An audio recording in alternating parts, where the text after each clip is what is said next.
Hello and welcome to another devotional reading. This is for the second week of March 2026, and the title is Iran and War.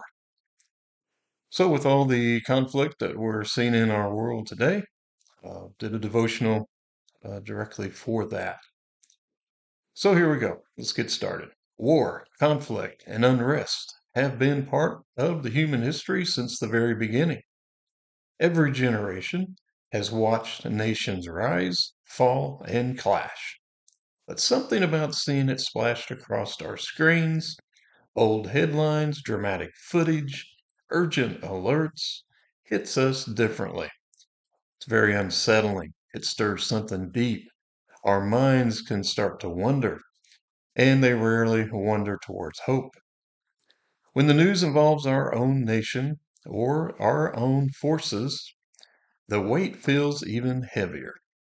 If we're not careful, fear begins to seep in through the cracks.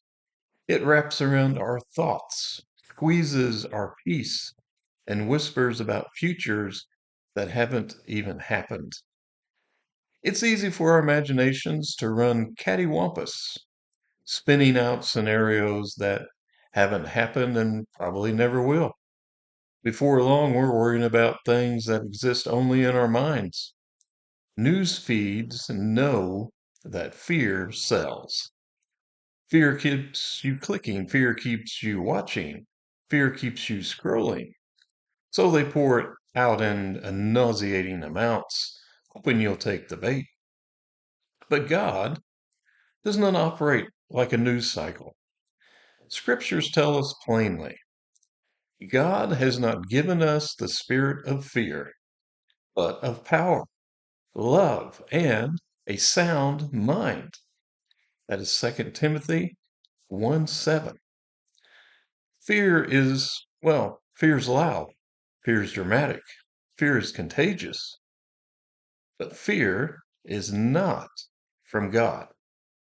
When the world shakes, God speaks in a different tone, steady, calm, unhurried.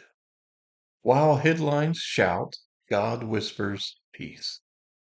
While imaginations spiral, God anchors. While nations rage, God remains. Jesus told his disciples, he said this, and you will hear of wars and rumors of wars, but see that you are not troubled. For all these things must come to pass, but the end is not yet. And that is Matthew 24:6.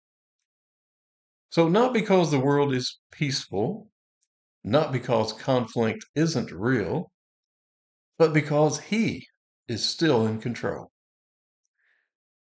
The Bible teaches the greatest wars aren't fought on maps, they're fought in our hearts. James writes, what causes wars? Where do wars and fights come from among you? Do they not come from your desires for pleasure that war in your members? And that's in James chapter 4, verse 1. So long before nations fight, people fight. Long before people fight, hearts fight. And long before fear takes over the world, it tries to take over the mind. But God calls his people to a different kind of warfare.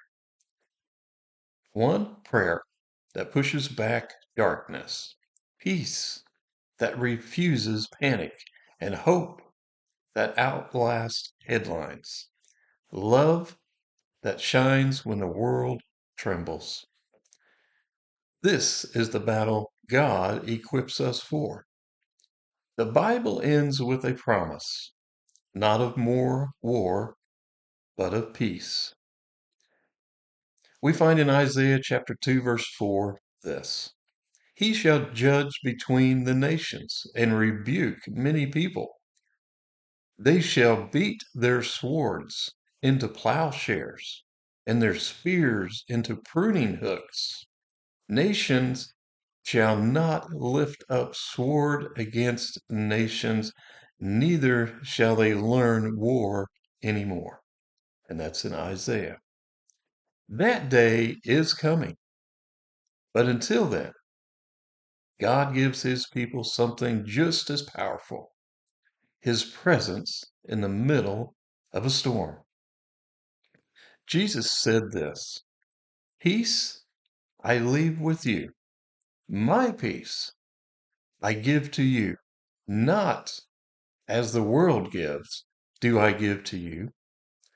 Let not your heart be troubled, neither let it be afraid." That is John 14:27. So the world gives peace when things are calm, but Jesus gives peace when things are chaotic. So let's end with a little prayer. Lord, when the world feels unsteady, steady my heart. When headlines shout fear, let your voice speak louder.